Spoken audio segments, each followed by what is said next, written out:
Chord charts that match the multitrack are now available on loopcommunity.com. Even better, they will automatically match and follow your custom arrangements inside of Prime if you use the Music Stand app by Worship Tools. Every band member can use the Music Stand app, and their chord charts will stay in sync with the tracks. Buy chord charts individually for $1.99 or get unlimited access for only $12 a month. Head to loopcommunity.com to try it today.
What's up, everybody, and welcome to WorshipFuel. My name is Matt McCoy. I'm the founder of loopcommunity.com and the host of the WorshipFuel show. And today, for today's episode, I've got a very special guest. I've got Brett Yonker from Passion, worship leader, gifted songwriter. If you're a worship leader, I'm sure that you have played one of his songs at your church. And I'm really looking forward just to having a conversation with him. We're going to talk a little bit about what worship leading was like back in the day before tracks. We're going to talk about his journey at Passion, their last album, and also just talk a little bit about songwriting. And so we're going to just dive in. If you have any questions at all, type them into the chats wherever you're watching. And really looking forward to this conversation with Brett Yonker. So let's bring him in now.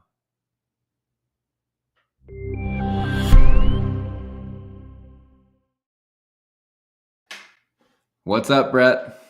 Hey, Matt. How's it going? So really good. Great to see you. Thanks for joining us today. Thanks for having me. Are you in Atlanta today, or where are you at? I am. I'm at my house. I've got a little writing room here, and coming to you live from Georgia. Yeah. That's awesome. So give us all, so people who know you just as like worship leader, songwriter, give us a little sneak peek behind the curtain, because you say you're there at your house. Like, what does a normal, typical day look like for Brett Yonker? Like, are you doing like school drop-off line, or are you like the breakfast guy at home? Are you making the pancakes? Or like, tell us, what does a day look like for you? Well, my cooking skills aren't that extensive, but I can make eggs with the best of them. But no, I do. I don't have a typical week. This week I was in California doing some songwriting with some friends earlier, and now I'm kind of working on just kind of catching up, making a few little demos of some songs. But I'm on staff at our church. I'm a pastor at our church. I've helped do many roles over the years. I've kind of helped start our worship ministry, add people to our team, grow the culture of our worship ministry. That was a big piece of what I did for many years. Was part of the team that started our student ministry. I just actually went last night. We did an all city-wide gathering, and I took my oldest daughter, and a group of her friends, and it was kind of weird, awesome, but weird because I helped start this citywide gathering like 10 years ago. So it was wild to bring my daughter to it, Wow. So that was really cool.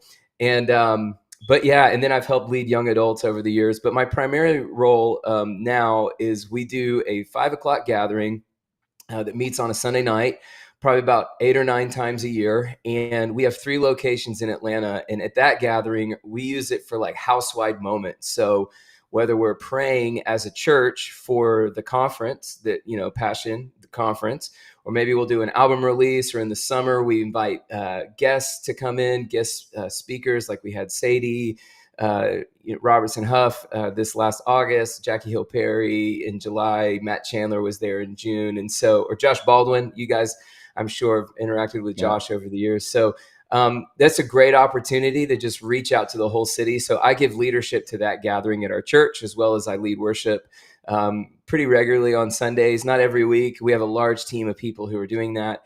And I'll preach and teach a little bit as well. And then I also have a podcast called Jesus Songs, where we explore different songs that the church is singing, and either the writer or maybe the worship leader who's helped carry them. And it's really cool. We get to really get down underneath the song, maybe how it was written, but even also why did that song become so meaningful to the church? And so great conversations. So love moments like this where we get to chat and talk about all things. I love worship, love leading worship. So I love this community so much. That's awesome. I did not know you had a podcast called that. That's really great. I'm going to look that up. Jesus Songs. Check it out. Jesus Songs. Yes. Very new. Only been out about a year. And, but it's been a fun project to work on with our team. Yeah. What a great idea. So how did you get started leading worship? And kind of tell us about your journey, like how you even got connected with Passion. Yeah. Well, I grew up here in Marietta, Georgia, and it's where I live now, and which is just a suburb of Atlanta. And grew up, one amazing youth group, gave my life to Jesus early on. My parents were believers. They kind of became to know Jesus in the 70s, and kind of the Atlanta version of the Jesus People movement. We've seen that movie over the last little bit. But my parents, that's kind of how they met the Lord, but just the Southern fried version of all of that. And so, met Jesus at a young age, was part of an amazing youth group who had a youth pastor who had a vision for students leading other students. And so me and my good buddy, Christian Stanfill, we were in that youth group together. And so he saw that we had music, was a part of our lives. We were very interested in it. I loved bands, loved how music just seemed to touch the world. And also my basketball career was tanking at high school. So he was like, hey, you should think more about music than basketball. Yeah. So just got real plugged in, but saw God do a lot in high school with just kids coming to know Jesus. Went to college, University of South Carolina, was a business major, music minor, but there started going to things like the Passion Conference, and I've been touched by the music, but really got down underneath what the movement was all about, which is that life is meant to be centered around Jesus, that living for the glory of God is the thing that if you give your life to that, you'll give your life to something that lasts forever. And I was like, I'm in. Whatever that means for me, that's what I want to spend my life doing, is helping people see and know Jesus. And so moved to New York City, helped plant a church up there called the Gallery Church. And I got a buddy who's still up there helping and leading and serving in that city.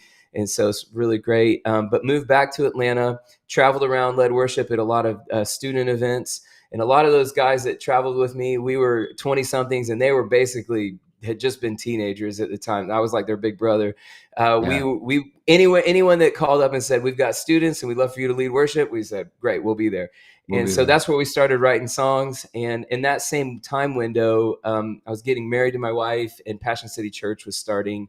And so that's where me and Ansley kind of planted our lives. She was doing student ministry in another part of town. And so we kind of really planted our roots in Passion City. And at the time, my heroes had moved to town, people like Chris Tomlin and Matt Redman, and learning from people like that, and Louie and Shelley Giglio, I've just learned so much about gathering people, about being really consistent, about leading people to Jesus. And and just over the years, I always loved the songwriting process. And so kind of in that 2010, 2011, got invited into that space. And then 2013 is when I led my first song at a Passion Conference, which, again, growing up, having been so touched by that was really meaningful to me. And came on staff in 2015, and Passion Music, that was kind of the window where kind of a collective band that came from people from our church was kind of this next wave of passion. And so it's been really fun to see God use it and to see it grow. And now even new voices, obviously Christian and Melody have been a part of that,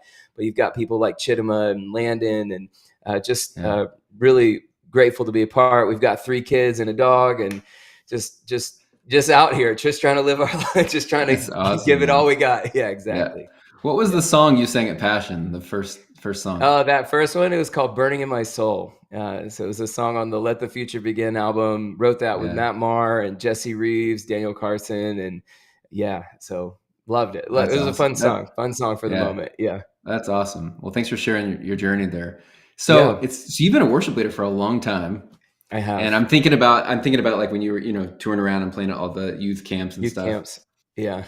You know, I've been using tracks in worship since I think 2004. Wow, you're And early. yeah, we were very early. But I remember leading worship before tracks. Okay. And there's so many like pros and I think a few cons, I think, to tracks. Like the Yeah. differences between like when you think back to like what was worship leading like before tracks Right. versus leading after. And you can Yep. definitely see the benefits. Like there's benefits, but I was just thinking about like I wonder how it's changed worship leading. And I'd be curious to hear from your perspective if you remember what was it like leading Yeah. before tracks?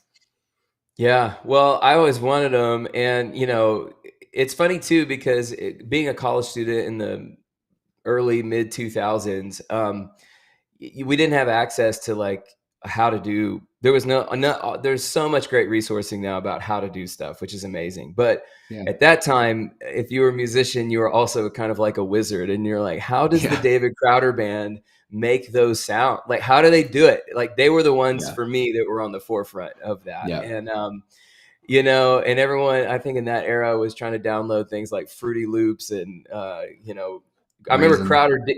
Crowder gave a version of Reason. So those guys that I played, a lot of those guys kind of became the Passion Band. People like Paul Whittinghill and Brian Carl, and and Ray Corey. Just traveled so many years with them. But in those early days when we're playing at youth groups, we were using Reason. We would use Reason. I didn't have a keyboard player, so I didn't even have that. So Brian, our guitar player, would kind of make the sounds that would help us transition the songs. Yeah. And then Paul would run Reason. Everything would be on Reason, and our loops would literally be loops. Like, it wasn't more tracks. It was more kind of this like, yeah, exactly. Just something to kind of add some rhythm and maybe some motion or something like that. And he would have different Reason windows open, and after every song, he would hit like Apple Q, and then spacebar would start the next song. And so like it would literally, he would have, if we were playing 4 songs, he would have 4 Reason windows open in a set. And so, yeah, I mean, pros and cons. I think you always want to be able to be fluid. I think, so, and that's going to be more than this tracks. It's going to be dependent on your team. Is your team musically capable? I definitely think the tracks definitely enhance. And so I found that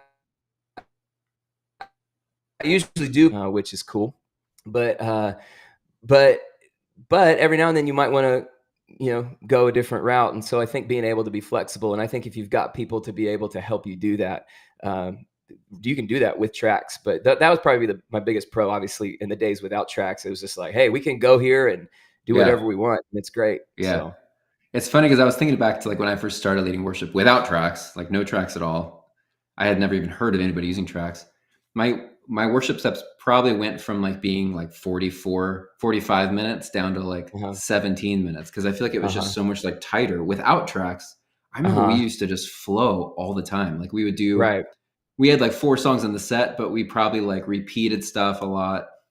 Yeah. We'd maybe jump back to another song, and there was a lot more flowing in it. Yep. And you can do that with tracks, but I do feel like we've lost a little bit about like just the natural spontaneity in a way. Yeah. And by the way, this is coming from a guy who's like, all I do is tracks. Like I started a company that just sells tracks, and we make software that lets you be spontaneous. Right. But I do think that like in some ways worship sets have become a little bit more like programmed because of it. Yeah. Yeah. Well, for sure. And I lead worship at Passion, and it's a big, obviously the Passion gathering is a huge gathering. Our church is a large church. And when you're leading in a context that has a large team, it's one thing if you're a band and you guys play together all the time, and it's like you can kind of read each other's minds. And so you can kind of do stuff and be like, oh, that was cool. But when you're leading with a large team and you're rotating people in and out, that's a little bit tougher to do. Yeah. And what I've always found is like, if you design your system in a way that can be flexible, or you build a culture of that, that helps for sure. But I also too, I think, just to your point, even just in the culture of our worship leading, I think sometimes if you just play songs, maybe just straight up down, sometimes on a Sunday morning, you blow by a verse. It could be a really great verse. It might be awesome to go and just sing that verse again. And Yeah. I bet if you did that, it would land different in the hearts of people, because sometimes when you Yeah. just like sing through the songs, it just goes over people's heads. But I think Yeah. if you're able to live in a few things, but not everything, also you Right. could be like, all right, guys, let's land this plane. Yeah. But I think allowing some of those lyrics and allowing some of this truth to settle in people as you're leading, Hmm. you see the people's hearts engage just a little bit more, because it didn't just like fly by, if that makes Yeah. sense. Yeah. Yeah, And it's a little easier to do that without a click track and a cue in your ear telling you like the next song. Like if you already totally. have like auto transitions happening where like a song ends and it's just automatically transitioning into the next, it's Yep. kind of hard to get off that train and be like, actually, we're going to do like a down verse again, Right, without exactly. without maybe causing a train wreck. Exactly. So So yeah, it's like, how do you want to set it up? How do you want your yeah, system to be? And so, because yeah, obviously the tracks can enhance, especially in songs like, like A Glorious Day or Praise, or, something yeah, where you're like, hey, we need a little umph behind here. Give a little bit more than the band can give. That's always yeah, helpful. right. And that's why at Loop we like to give the worship leader control, like with a foot Yeah. controller, to be like, hey, Oh, like that's, you yep. can, like you control the tracks. Don't let the tracks control you. Like you're in Yeah, that's good. charge. Right. And if you want to stop the song, like press the button and stop it, and then you can quickly start the next one. But Yep. Yep. just because a lot of times it takes the time it takes for like the worship leader to communicate that to the band director, for them to then Yes. communicate it to the band. It just a lot could get lost in that Yeah. smoke signals of communication. It's so true. So, Yeah. anyways, I was just curious how that kind of worked for you guys. When you're leading, do you ever like pull if you do want to pull something like that, what do you do? Like, do you Yeah. communicate it to an MD? Yeah, we have an MD. It's usually the way it is in kind of our structure or flow. It's the keyboard player is the MD, and they're also running the tracks. And so it definitely, there's a lot going on for them. But yeah, I would kind of look at them, and then especially if Yeah, it's like a big obvious thing, that I might also give a look to the drummer, just because if the yeah, drums keep going, we're all going to keep going, and if the drums stop, we all stop. So, yeah, but yeah, we usually do that, and a lot of times too, in the way I might structure, as particularly on like a Sunday morning, a set, is I might have a few windows where it's like, hey, here's what we're going to do. Here's where I see the set landing for sure. yeah, But maybe there's one or two windows where it's like, when we get yeah, here, band, let's just all be paying attention to each other, to what is going on in the room and in the space, and let's try and get a sense of what God's doing in the hearts of people. And yeah, so that helps too, especially if you do have a system of rotating players, where it's like, all right, we've got a structure. Back in the day, Nathan Knuckles, he gave me this language. It was like, we have a house, we live in a house, there's a structure here, but right here, we might open up a door and see what's in this room. Maybe there's something cool in here, and we might go in there for a little while. Might not yeah, be anything there, so we'll just close the door and keep moving through the house. And yeah, so that's kind of how I look at it, to where it's not like every time is like, we don't know what's going to happen. That's going to stress everybody out. That's going to stress your team out. That's going to stress yeah, you out.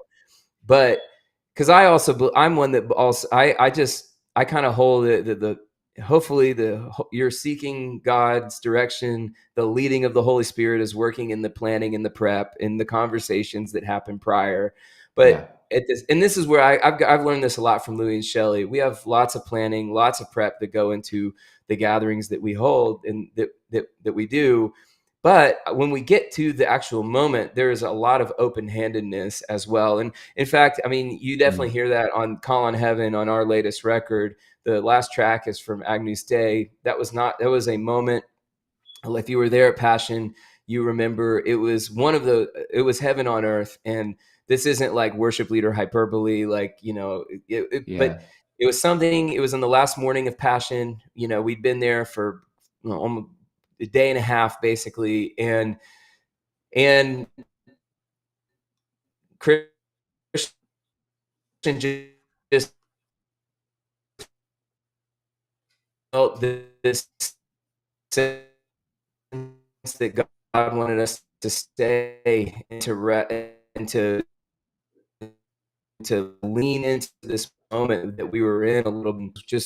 It was beautiful. And, we didn't get to the goal. The goal was, are we encountering Jesus together? And so all that to say is there was a lot of planning, and just to. Yep. You cut out there just for a second, but I heard a majority of what you're saying. Nice. Uh-oh. So I think we got you basically, now. But yeah, I know. Yeah, that okay, song good. was a total like Open-handedness. spontaneous Yeah. moment. Yeah. And Yeah. I think that's really cool, actually. I appreciate you sharing that story because it's kind of, you wonder, like, these big conferences that are very planned, like how much spontaneity is there in it? Is there even like, are there moments that are completely unplanned? And that's a great example of one.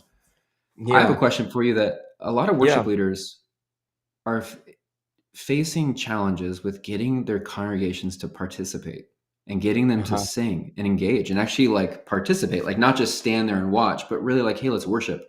And I'm guessing you don't have that issue at a Passion conference because people are like, they're ready to go, ready to dive in. Mm-hmm. Maybe you don't have that issue at Passion Church. I don't know. I'm just curious. Do you have like any tips on like, what can worship leaders do to help get their people to like really join in? Yeah, I think if you're a worship leader, particularly kind of like in that worship pastor role, I would say it's more than a worship team's. It's beyond you and your team to be able to do that. So I'd say it's twofold. One, I think if you're just in the creative spaces of your church, it's really going to be hard for you to get a finger on the pulse of what's happening in the whole church. And I've just noticed, especially as churches get a little bit bigger, almost worship teams can become a church within a church.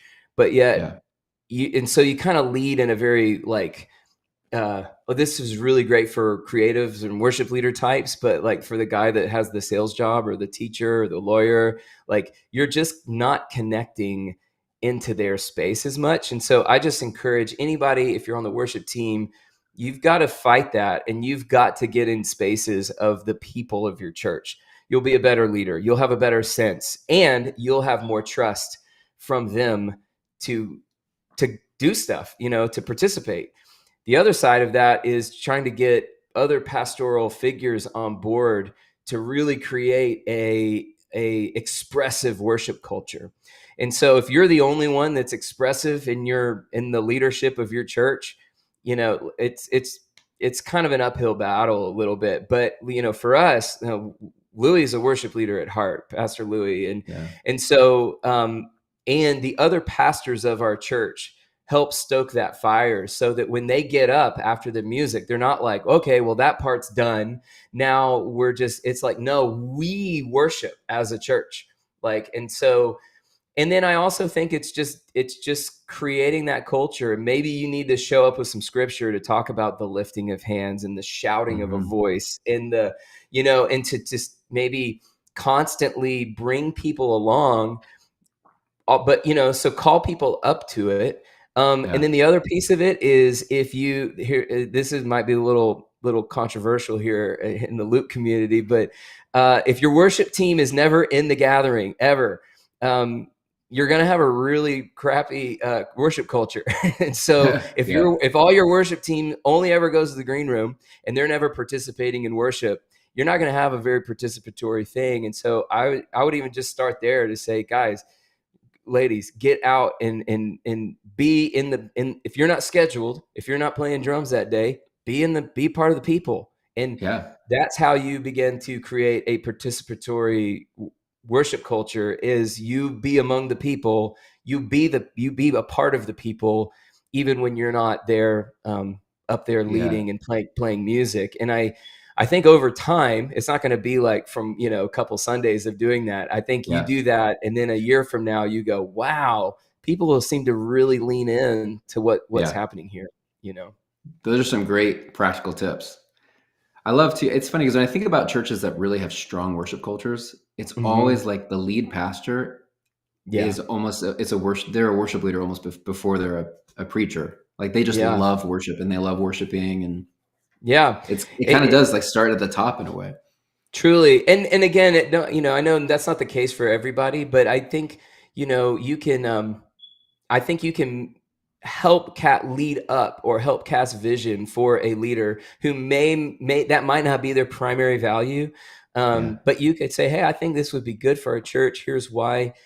Are there ways you could help us do this? Are there ways other of the pastoral figures can help Yeah. as we do that? And then I think that, if they enjoy that environment, then they'll get on board for sure. Yeah. Right. And it's kind of one of those things that once you get some momentum, I mean, it can Yeah. catch. It spreads. Yeah. The fire like spreads to other people. Yep. Exactly. So we have a few minutes left here. Tell us a little bit about how songwriting works at Passion. Do you guys do retreats, co-writes? Yeah. How does that work? Yeah. Well, yes, to all of that. There are times when we get together and maybe have a specific writing camp, particularly if we're thinking about the conference. For us over the years, we're definitely thinking about all the spaces that we lead in, whether that's a Sunday morning at church or, some Yeah. young adult space or student spaces. But for us, obviously, the Passion Conference has been the place where we launch songs typically. Yeah. And so that usually provides the deadline that we need, the creative Yeah. spaces that we need to do that. And so a lot of the key writers and artists on our team, we're constantly writing in different ways. And so we've got different, friendships that we've had over the years, and where, I will write here at the house. A lot of times for me, how it works for me is I think for me, pastoring and leading, being a part of like young adults or the five or things like that, it helps inform me of what God is doing in the lives of the people of our church. And then when I do put it on the calendar to go write, I'm kind of drawing from those things, or maybe I come into this space here at my house and I start working out things that God's doing in my life and my heart. And so I always kind of have this like constant. For me, I'd be doing it whether or not they're going to be songs or anything. It's just how I process my relationship with the Lord. And then I kind of have a running thing. And so then when I get into those spaces, or I usually, like, I just went to a writing camp this last week. And so all of last week, I just every day, Lord, what would be on your heart for this camp? And so I would just spend time just playing and worshiping, and then little ideas or phrases or concepts would come out, and I just write them down. They might not be huge. One thing was just one line of a song, of a verse out in Revelation. And that thing, when I went into a session with some friends, that kind of sparked the song. And so a lot of times for me, that's how it works, is I have a lot of nuggets of ideas of songs, usually titles or concepts, or maybe a section. Maybe it's just a song section.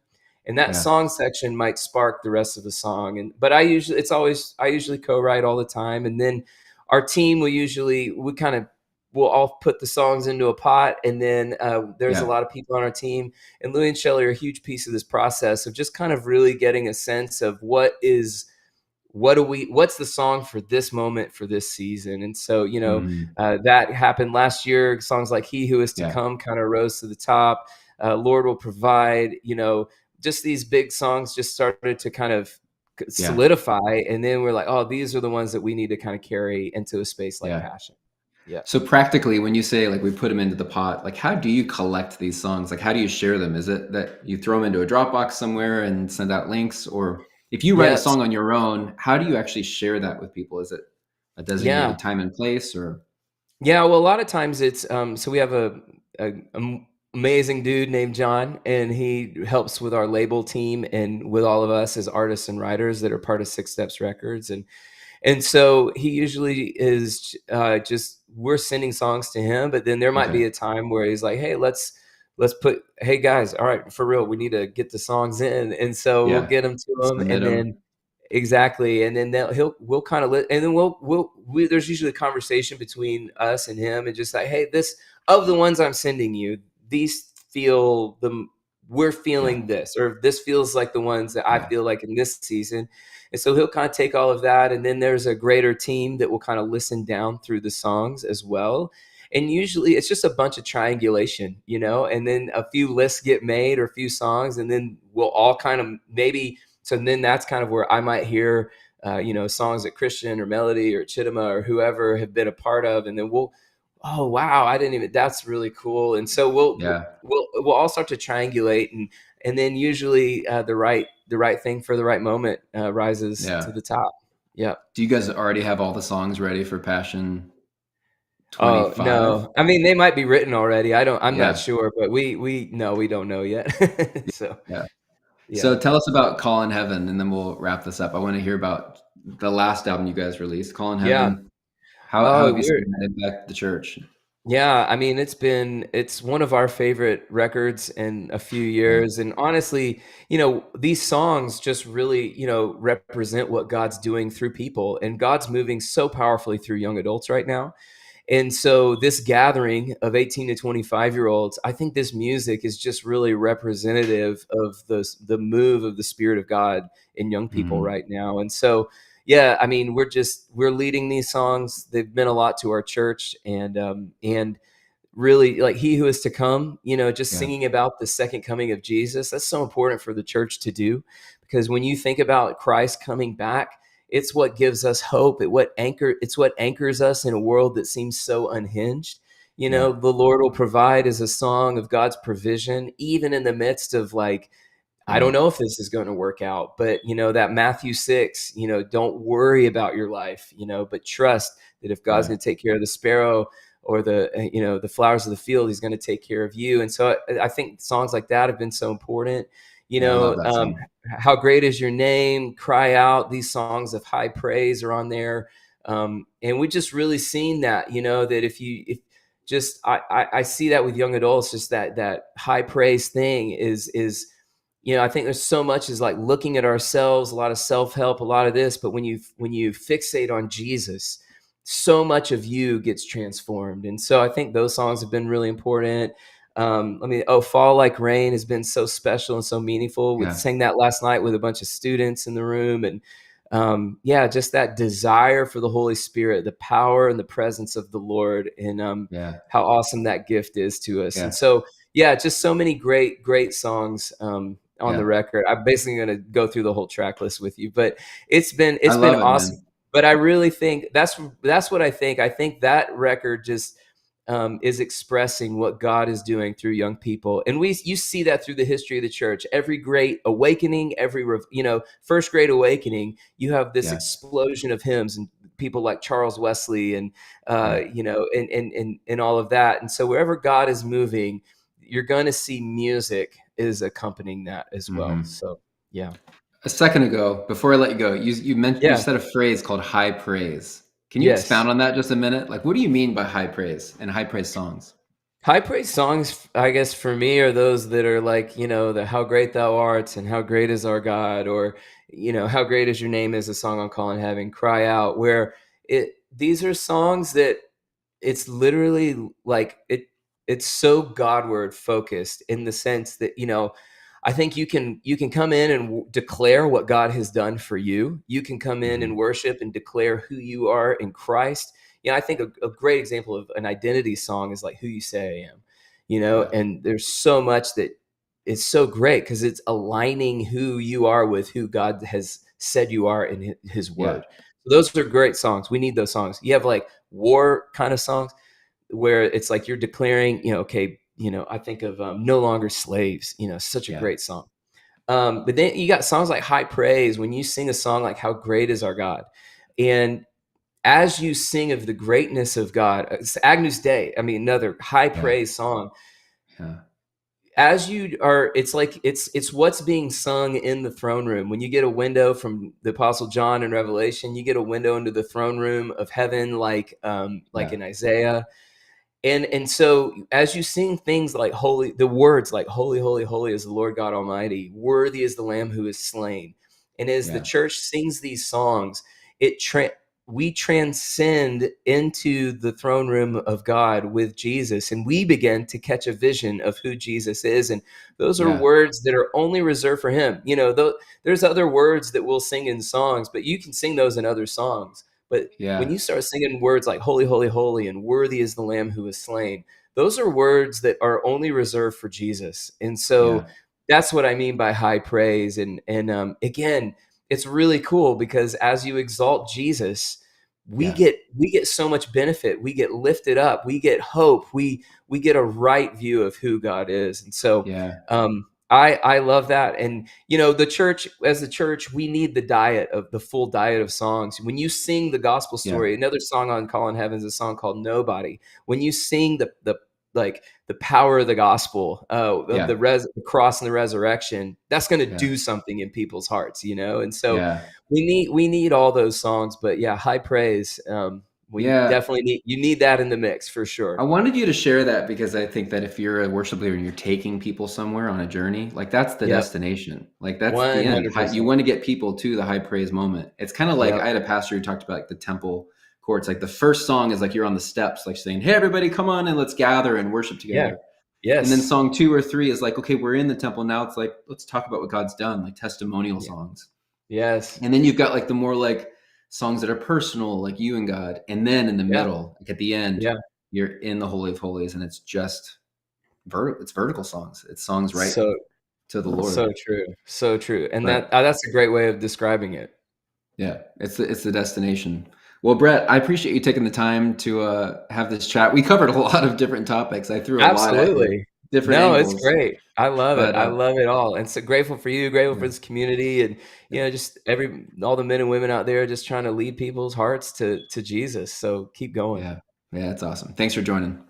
You bet. Thank you. See ya. See ya.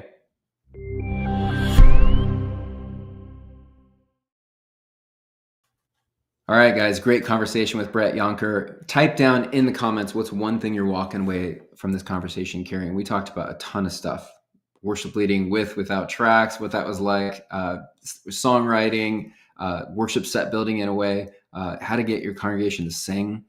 A lot of really good practical tips in there. So, anyways, I really appreciate Brett joining us on that interview. Make sure you go check out the latest album from Passion Call on Heaven. We have all the tracks at Loop Community. The songs are up on Song Select at CCLI. So make sure you go check out those resources. Hope you're blessed by this conversation. Click the subscribe button to stay tuned for future conversations, and we'll see you next time.